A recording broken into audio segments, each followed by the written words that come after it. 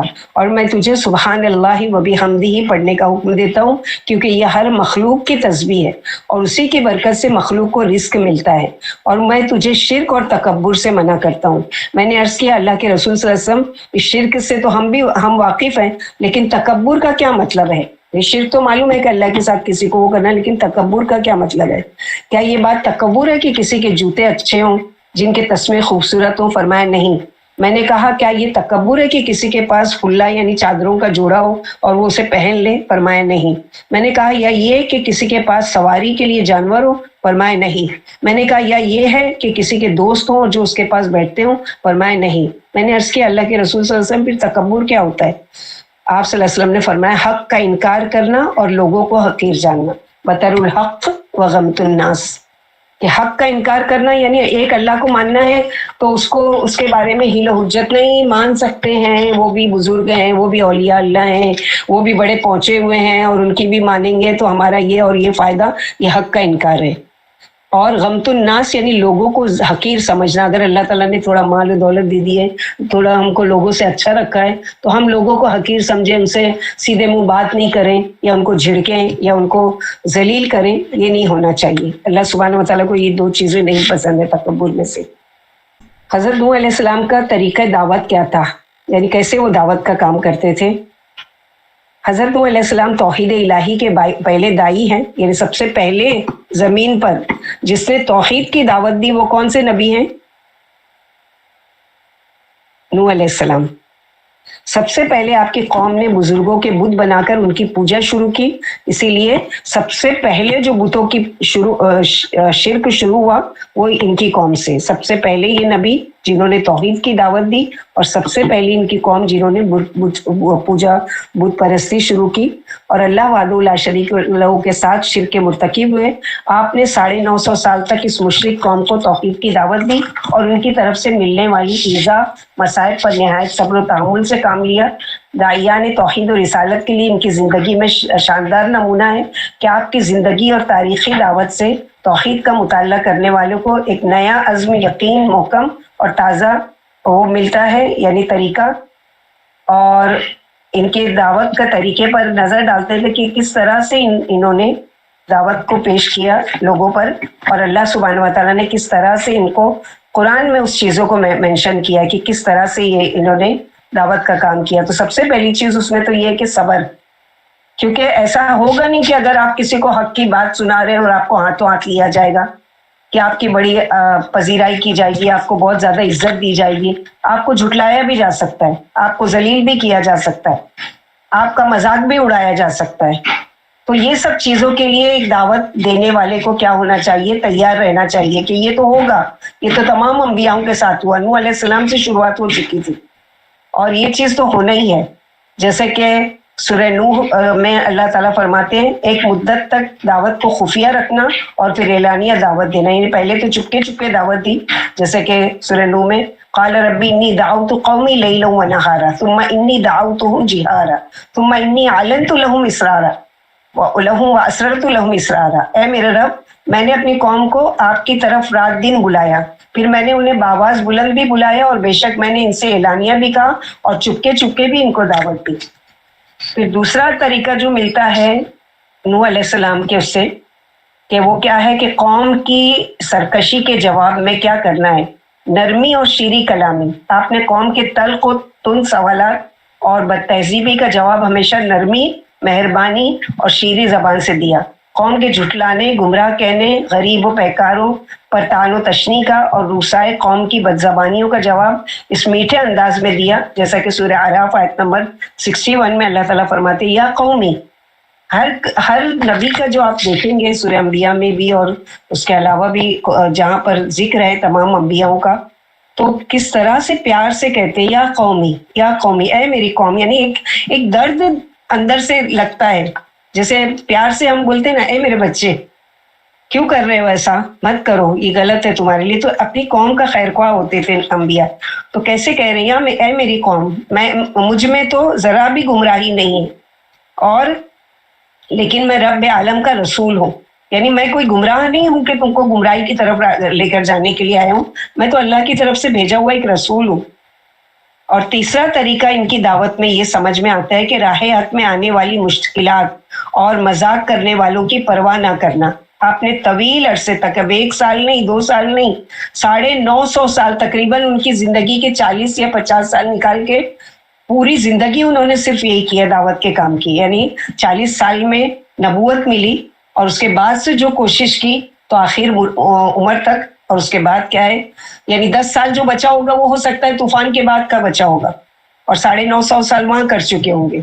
تو اس طرح سے وہ 1000 سال رہے اور اس طرح سے ان کا مذاق اڑایا گیا، بلکہ قلیل ساتھیوں کے باوجود اپنا مشن دن رات جاری رکھا، اور کبھی بھی آپ کے پائے ثبات میں لغزش، یعنی کبھی بھی ڈگمگائے نہیں، یعنی کبھی یہ بھی نہیں دعا کر رہے ہیں یا اللہ میں اتنے دنوں سے، کب کر رہے ہیں جب بالکل حد سے زیادہ کہ اب 950 سال کا عرصہ گزر چکا ہے اور پھر بھی یہ قوم نہیں مان رہی ہے، تو اب اللہ سے دعا کرتے کہ اللہ تعالیٰ مجھے ایسی قوم سے نجات دلا دیجیے کہ جس کی یعنی ان کے سدھرنے کا یا ان کے ایمان کی طرف آنے کا کوئی راستہ ہی نہیں بچا ہے۔ اور ظاہر ہے کہ سب سے بڑی چیز ان باتوں سے بھی اوپر کہ اللہ سبحانہ و تعالیٰ کی ایک زبردست حکمت، ایک اللہ کی پلاننگ، ایک اللہ سبحانہ و تعالیٰ کے کہ ایسا ہوگا۔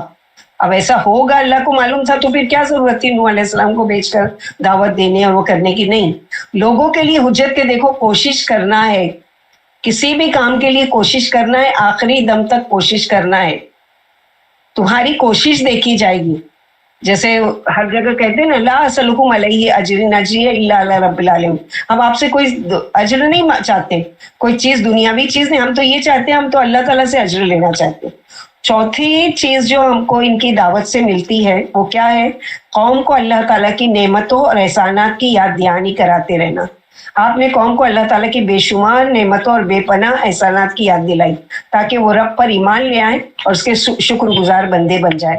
آپ نے قوم سے فرمایا، سورہ نوح آیت نمبر 19، واللہ جعل لکم الارض بساطا، اللہ تعالیٰ نے تمہارے لیے زمین کو فرش بنا دیا، یعنی پوری آیت ہے بہت ساری کہ واللہ جعل لکم الارض بساطا، اور وتسلکوا فیہا سجاجا، یعنی تمہارے لیے آسمان سے بارش برسائی کرے۔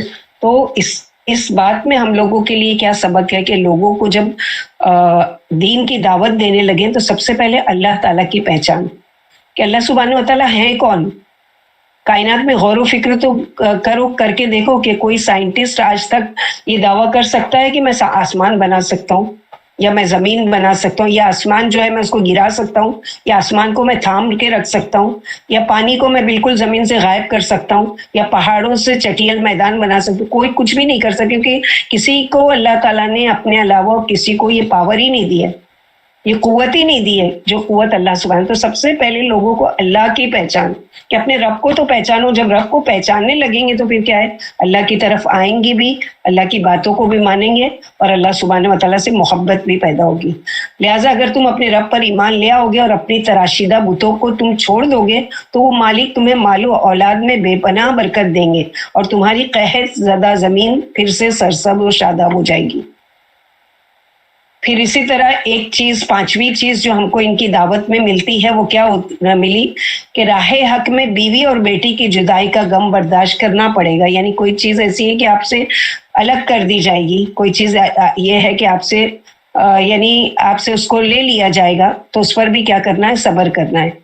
آپ کی انتھک محنت اور بے مثال دعوت و ارشاد کے باوجود آپ کی بیوی اور بیٹا ایمان نہیں لائے، یعنی ایک دوسری بیوی جو تھی وہ ایمان نہیں لائی، ایک بیوی تو سوار ہوئی کشتی میں ساتھ میں، اور بالآخر آپ کی آنکھوں کے سامنے کافروں کے ساتھ وہ غرق ہو گئے۔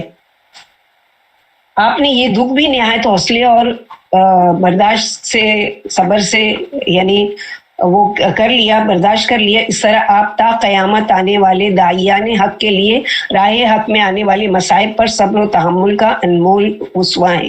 یعنی ایک بہترین نمونہ ہے نا کہ آنکھوں کے سامنے وہ ہو رہے ہیں، لیکن یہ ہے کہ دیکھو سب سے پہلی چیز تو اللہ سبحانہ و تعالیٰ کسی کے نیکی یا نبی ہونا بھی بچا نہیں سکے گا کسی کو۔ جیسے آپ صلی اللہ علیہ وسلم کہتے ہیں ایک مرتبہ اپنی پھوپھی صفیہ بنت عبد المطلب، ان کو پکار کے کہتے ہیں یا صفیہ بنت عبد المطلب، یعنی آپ میری پھوپھی ہیں، اللہ تعالیٰ کے اپنے آخرت کے لیے اعمال جمع کر لیجئے، اس دن میں آپ کے کوئی کام نہیں آ سکتا۔ اے فاطمہ بنت محمد، اپنے لیے اعمال خود کر لو، اس لیے کہ قیامت کے دن میرا نبی ہونا تمہیں کام نہیں آئے گا۔ اے عائشہ زوجہ محمد صلی اللہ علیہ وسلم، ابو بکر کی بیٹی، تم اپنے لیے اعمال خود جمع کر لو، کل کو میرا نبی ہونا تمہارے لیے کوئی کام نہیں آئے گا۔ یعنی کسی کے نبی کے گھر سے ہونا جب کام نہیں آئے گا، تو ہم آج کے اس میں جو دعویٰ کرتے ہیں کہ نہیں ہم نے تو فلاں پیر کی جو ہے وہ مریدی حاصل کر لی ہے، اب وہ ہم کو قیامت کے دن بچا لیں گے، کیا وہ خود اپنے بچانے کی گارنٹی دے سکتے ہیں کہ وہ بچ پائیں گے؟ اگر وہ شرکیہ عمل خود کرتے ہیں اور شرکیہ دعوت دیتے ہیں اور لوگوں کو شرک کی طرف لوگ رجوع کرتے ہیں، کیونکہ بہت سے پیروں کو دیکھا گیا ہے کہ ان کے پیر دھوئے جا رہے ہیں اور اس کو پیا جا رہا ہے اور ان کے آگے سجدہ کیا جا رہا ہے، اور ان کے پاس عورتیں جاتی ہیں، وہ ایسی بری طریقے سے ان کو ہاتھ لگاتے ہیں اور وہ کرتے، کیا کسی عورت کو ایسے غیر محرم کے پاس جانے کا، بھلے سے علاج کے لیے اس طرح کی حرکت کرنے کا کوئی جواز ملتا ہے یا کوئی وہ ملتا ہے؟ تو کہاں سے وہ ایک نبی کے اپنے بیٹے کو نہیں بچا پا رہے ہیں، ایک نبی ہے جو اپنی پھوپھی اور اپنے بیٹی اور وہ کر رہے ہیں، تو کہاں ہمارا یہ عقیدہ کتنا خراب ہے؟ تو یہ شرک نہیں ہے؟ ہم تو سمجھتے ہیں کہ نہیں ہم تو بت کی پوجا نہیں کرتے، ہم آئیڈیل ورشپ نہیں کرتے، تو ہم مشرک نہیں ہے۔ یہ بھی شرک ہے کہ اللہ کے علاوہ کسی کے آگے سجدہ کرنا، اللہ کے علاوہ کسی کو مشکل کشا، حاجت روا، پیر، دستگیر، قیامت کے دن سفارش کرنے والا، بچانے والا سمجھنا، یہ ساری چیزیں شرک میں ہیں، جس کے بارے میں ہم کو قرآن کی ڈیٹیل پڑھ کر سمجھ میں آتی ہے۔ لہٰذا قرآن سے جڑنا ہے تاکہ ہم کو ہماری صحیح راستے کی طرف رہنمائی کرے کہ ملے کہ ہم لوگوں کو کرنا کیا ہے اور کیا نہیں کرنا ہے۔ کون سی چھوٹی چھوٹی باتیں ہیں جو عام دنوں میں کر لیتے ہیں اور ہم کو پتہ بھی نہیں ہوتا ہے کہ یہ شرکیہ ہے۔ جیسے اللہ کے نبی صلی اللہ علیہ وسلم نے فرمایا نا کہ میں تم میں سب سے زیادہ جس چیز سے ڈرتا ہوں وہ یعنی شرک اصغر ہے، یعنی ایسا داخل ہو جائے گا باتوں میں، کچھ اعمال میں، کچھ اس میں کہ انسان کو پتہ ہی نہیں چلے گا۔ اور سب سے بڑا شرک اصغر میں وہ ہے ریاکاری، کوئی بھی کام خیر کا، نیکی کا کیا اور یہ ہے کہ لوگوں کو بتا دینا، لوگوں کے سامنے کھول کر وہ کرنا، اس کا فوٹو لے کر واٹس ایپ پہ یا اپنے اسٹیٹس پہ ڈال دینا کہ سارے لوگ دیکھیں، یہ ساری چیزیں ریاکاری میں آتی ہے جو شرک ہے۔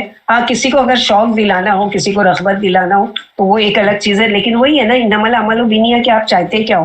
آپ چاہتے ہو کہ آپ کی تعریف ہو خیر کام کے لیے، کیونکہ خفیہ نیکی کے کام جو ہے وہ چھپا کر کرنے ہیں اللہ کی رضا و خوشنودی کے لیے۔ جس کے لیے کیا اس نے دیکھ لیا، اب ساری دنیا ہم کو دیکھے یا نہیں دیکھے ہم کو اس کی پرواہ نہیں ہونا چاہیے۔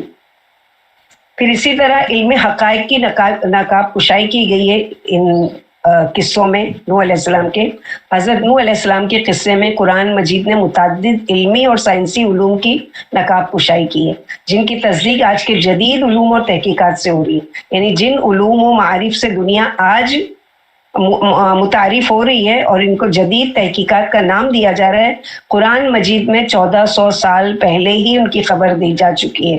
اس سلسلے میں 2 مثالیں ذکر کی جاتی ہیں، جیسے کہ اللہ تعالیٰ نے فرمایا سورہ نوح میں آیت نمبر 16 وَجَعَلَ الْقَمَرَ فِيهِنَّ نُورًا وَجَعَلَ الشَّمْسَ سِرَاجًا، اور میں چاند کو خوب جگمگانے والا یعنی چمکنے والا بنایا اور سورج کو خوب روشن چراغ بنایا۔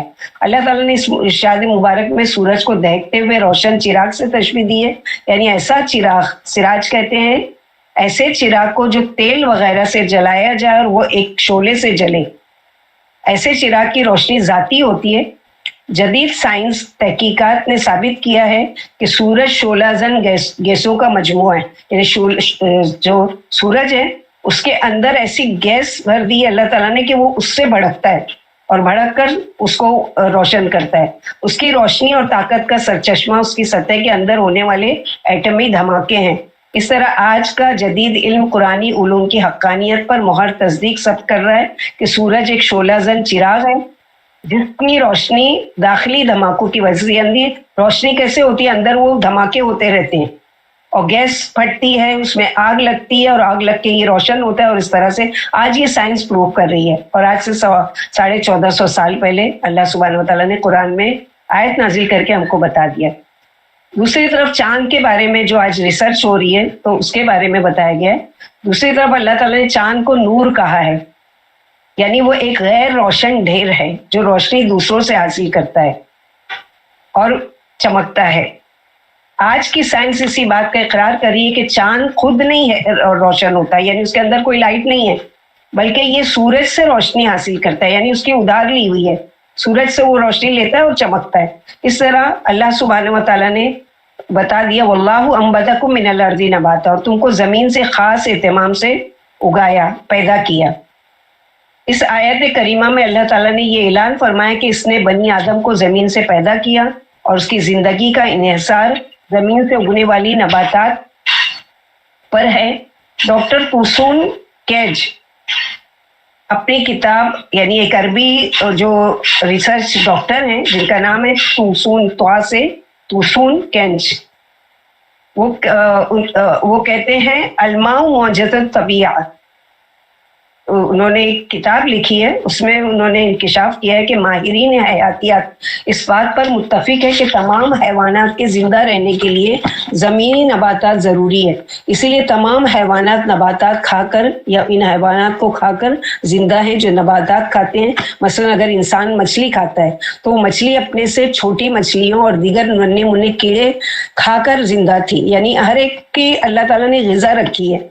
ہم لوگوں کو لگتا ہے نہیں یہ مکھی کو کیوں پیدا کیا اللہ تعالیٰ نے، یہ کیوں اتنا نقصان پہنچاتی ہے، گندگی پر بیٹھتی ہے، اس کا کیا مقصد ہے؟ تو اس کا بھی مقصد ہے۔ اللہ تعالیٰ نے کوئی بھی چیز، جیسے اللہ تعالیٰ فرماتے ہیں قرآن میں کہ ہم نے کوئی بھی چیز عبث پیدا نہیں کی، یعنی بے مقصد نہیں پیدا کی۔ تو اسی طرح ہر جاندار کی اصل خوراک بالآخر نباتات ہی نکلتی ہے۔ یوں قرآن کریم نے انسان خوراک کا منبع 1400 سال پہلے بیان کر دیا، جبکہ سائنس آج اس کا اقرار کر رہی ہے کہ ہر چیز کی زندگی پانی میں ہے، اور ہر نباتات جو زمین سے اگتی ہے وہ انسان کھاتا ہے یا چوپائی کھاتے ہیں، اور کچھ حیوانات ہیں جن کو انسان کھاتے ہیں۔ طبقاتی کشمکش، نوح علیہ السلام کے قصے سے ان کے معاشرے کے طبقاتی نظام کا علم حاصل ہوتا ہے۔ ایک طبقہ عمرہ و روسا اور غنی لوگوں کا ہے، جبکہ دوسرا طبقہ ہے غربا و مساکین کا اور محنت مشقت کرنے والوں کا۔ عمرہ کا طبقہ اپنے مال و دولت اور دنیاوی شان و شوکت کی وجہ سے حق کو قبول کرنے سے رکا رہا اور خیال کرتا رہا کہ جس دین کو ہمارے معاشرے کے حقیر، کمتر اور غریب لوگ قبول کر لیں وہ ہرگز بہتر نہیں ہو سکتا۔ قریش مکہ کو بھی اسی چیز کو بتایا گیا نا، کیونکہ وہاں بھی یہی تکبر تھا کہ ہم ایسی مجلس میں نہیں بیٹھ سکتے کہ جہاں آپ صلی اللہ علیہ وسلم کے ساتھ غریب، مسکین اور غلام بیٹھتے ہیں، اپنے تکبر کی وجہ سے۔ اور اسی تکبر کی وجہ سے ان لوگوں نے کیا کیا؟ حق کا انکار کیا اور اللہ تعالیٰ کو نہیں مانا اور اللہ کے رسول کو نہیں مانا۔ تو یہاں پر یہی بتایا جا رہا ہے، اور خیال کرتا ہے کہ جس دین کو ہمارے معاشرے کے حقیر، کمتر اور غریب لوگ قبول کریں وہ ہرگز، یعنی اگر یہ دین سچا ہوتا، صحیح ہوتا، تو بڑے بڑے روسا کیوں نہیں قبول کرتے؟ کیوں غریب لوگ، مسکین لوگ قبول کرتے ہیں؟ جبکہ غربا اپنی فطرتی خوبیوں کے باعث ہمیشہ حق کو قبول کرنے میں پہل کرتے ہیں۔ نوح علیہ السلام کی قوم کے بڑے بڑے رئیس کو غربا کے ساتھ ایمان قبول کرنے میں جو انسلٹ محسوس ہوتی تھی کہ اگر ہم ایمان قبول کرتے ہیں تو ہم کو ان کے ساتھ بیٹھنا پڑے گا، جو ہمارے لیے بڑی بے عزتی کی بات ہے، اس لیے وہ اس نعمت جلیلہ سے محروم رہ گئے، اور غریب اس راز کو پا گئے کہ عزت و شان اور اعلیٰ مقام و مرتبہ اسی کا ہے۔ نوح علیہ السلام کے دور کی طبقاتی کشمکش آج بھی عروج پر ہے، لہٰذا آج بھی ایسے روسا کی کمی نہیں ہے جو غربا کے ساتھ اسلامی محافل میں شرکت کو اپنی توہین سمجھتے ہیں۔ یعنی بڑے لوگ نہیں چاہتے نا، اگر کسی غریب نے بیچارے نے شادی کی دعوت دے دیے تو وہ سمجھتے ہیں کہ ہم اتنے چھوٹے لوگوں کے وہاں جائیں گے، یا ہماری کوئی کام والی ہے یا کوئی نوکر ہے، ڈرائیور ہے، اور اس کے شادی میں جائیں گے تو لوگ کیا بولیں گے، دیکھو اتنا بڑا سیٹ اور ایسی چھوٹی سی جگہ پر گیا۔ تو آج بھی یہی چیز ہے جو بتائی گئی ہے آج سے 1450 سال پہلے قرآن میں، بلکہ ہر شخص اپنے قول و فعل کا ذمہ دار ہے۔ اگر وہ ایمان نہیں لاتا اور اللہ کے باغیوں کے ساتھ رہنا پسند کرتا ہے تو پھر ناکامی، نامرادی اس کا مقدر ٹھہرے گی۔ حضرت نوح علیہ السلام کا سلبی بیٹا یعنی سگا بیٹا اور شریک حیات ایمان کی دولت سے محروم ہو کر کافر قوم کے ساتھ ہی ڈوب گئے، جبکہ ایمان لانے والے اجنبی دنیا اور آخرت کی سعادت مندی سے بہرہ مند ہوئے۔ اس سے معلوم ہو کہ قرابت داری ایمان باللہ کی قائم مقام ہرگز نہیں ہو سکتی۔ اسلام نے رشتہ داروں کے عظیم حقوق مقرر کیے ہیں، ان سے صلہ رحمی کی پرزور تاکید کی ہے، لیکن ایمان کے بغیر یہ صلہ رحمی اور رشتہ داری کچھ فائدہ مند نہیں ہے، بلکہ ایمان باللہ اور نیک اعمال ہی کامیابی کی ضمانت ہے۔ پیارے نبی صلی اللہ علیہ وسلم نے اس حقیقت کو آشکارا کرنے کے لیے اپنے خاندان کو جمع کیا، وہی چیز آ گئی جو ہم لوگ پڑھ رہے تھے ابھی، اور ایک ایک کو آواز دے کر فرمایا اے مرد مرہ بن کعب کی اولاد اپنی جانوں کو آگ سے بچا لو، اے عبد شمس کے بیٹوں اپنے نفسوں کو جہنم سے آزاد کر لو، اے بنی عبد مناف خود کو عذاب الہی سے محفوظ کر لو، اے بنی ہاشم اپنی جانوں کو جہنم کی آگ سے بچا لو، اے عبد المطلب کی اولاد خود کو آگ سے آزاد کر لو، اے فاطمہ بنت محمد اپنی جان کو آگ سے بچا لو، میں اللہ تعالیٰ سے تمہیں کچھ نفع نہیں دے سکتا۔